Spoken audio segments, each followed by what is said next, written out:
Peter, did you hear about the squirrels in Queens, New York, who are jumping on residents and biting them? Okay. One woman claims she was wrestling in the snow with the squirrel, and the squirrel bit her fingers and hand and refused to let go. She states, "We're wrestling in the snow and there's blood everywhere and my fingers get chewed and it won't let go." She goes on, "Eventually it just stopped and there I was, a bloody mess. This was an MMA cage match and I lost." That's hilarious. And this woman shows a photo of a snowy pathway covered in blood. Sounds a little funny, doesn't it? Yeah. But maybe she's just a funny woman.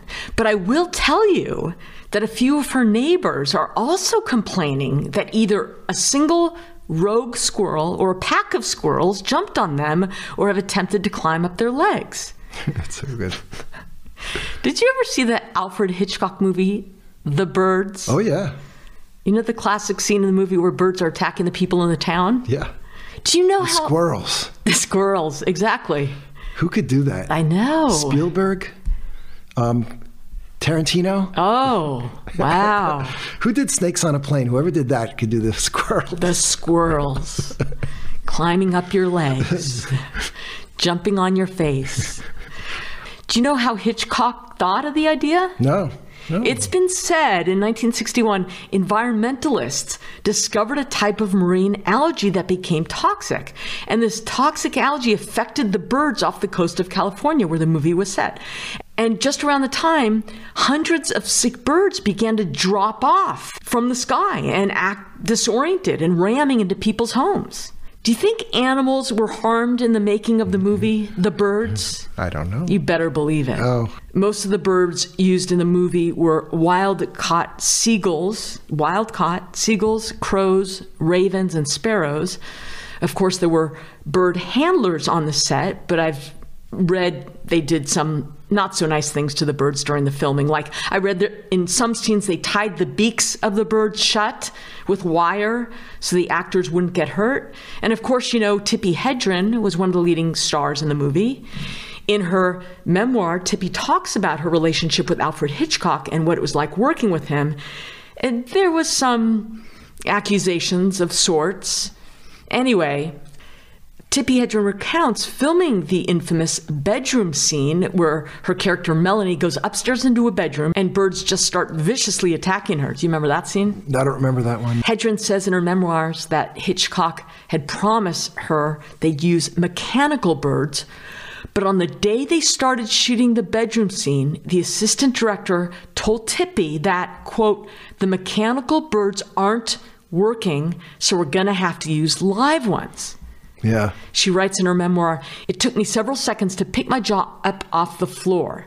They were using live birds for this final apocalyptic scene. I trusted the expertise of our trainer Ray Berwick 100%, but not even the greatest trainer in the world could control every move an animal makes, especially when it's under stress.